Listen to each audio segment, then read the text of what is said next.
Ursula von der Leyen, the President of the European Commission, or rather, the European Reichsführerin, is running into political problems. So, you've heard Madam Reichsführerin von der Leyen expressing once again her belief that by the insane policy of decarbonization, that is devastation and poverty, she really changes temperatures all over the continent. She thinks she's some kind of rain whisperer, some sorcerer. She's dangerous. She should be put in some madhouse instead of... this is my political diagnosis. This is my political recommendation. It is insulting. I call you to order and ask you to use language that is appropriate and appropriate for this chamber. Otherwise, I will cut you off. Once again, please, Madam Chair. Once again. I couldn't hear the translation. I was saying that you have to use language appropriate to this chamber, or I'll cut you off. It's not possible to insult representatives of European institutions as you just did. So, if you want to speak, use appropriate language. Otherwise, I won't let you speak.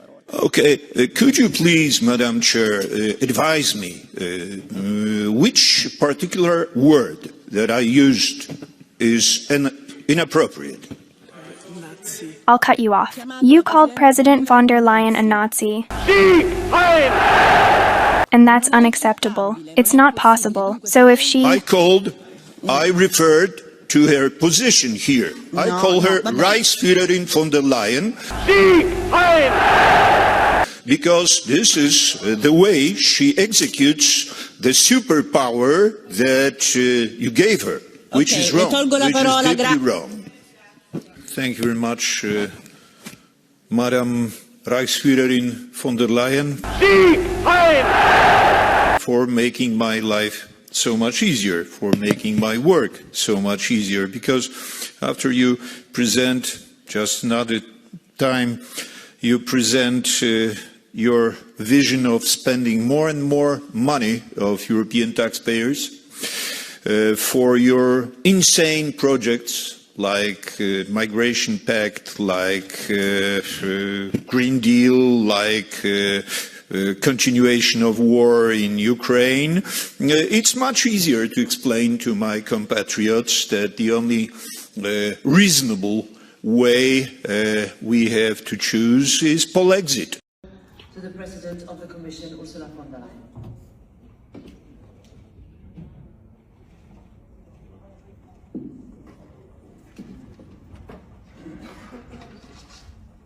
Thank you very much, Madam President dear Roberta, honorable members.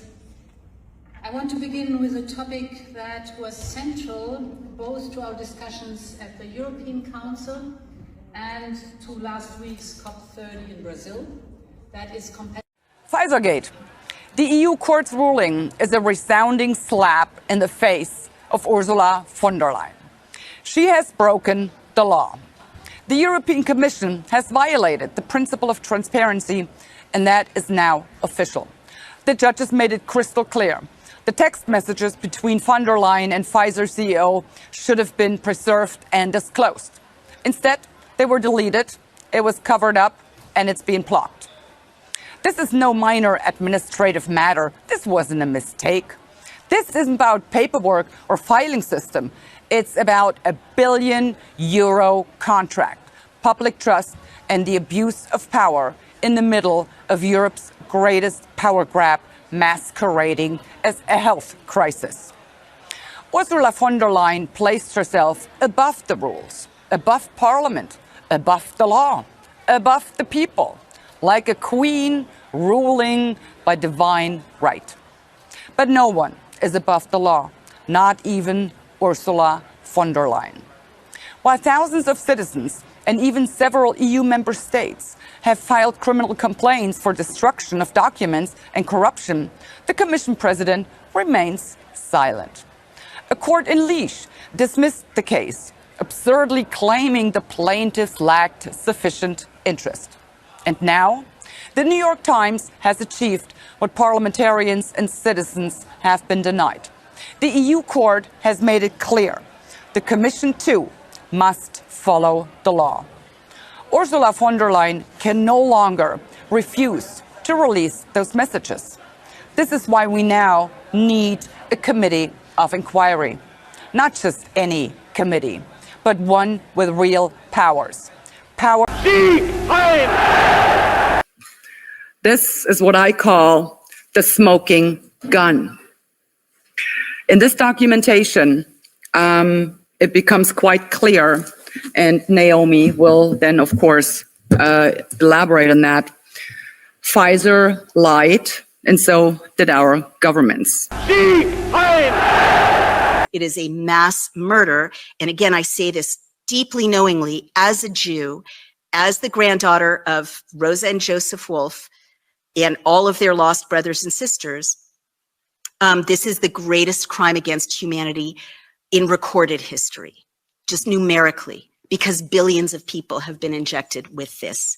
So I think having heard what I've just said, that there was no pandemic and the lie was maintained in order to inject people en masse, I think 5.5 billion people, with an intentionally dangerous substance, 17 million of whom have died so far. Repent and turn to Jesus Christ, anyone? Brought to you by Fritjof Persson, Sweden.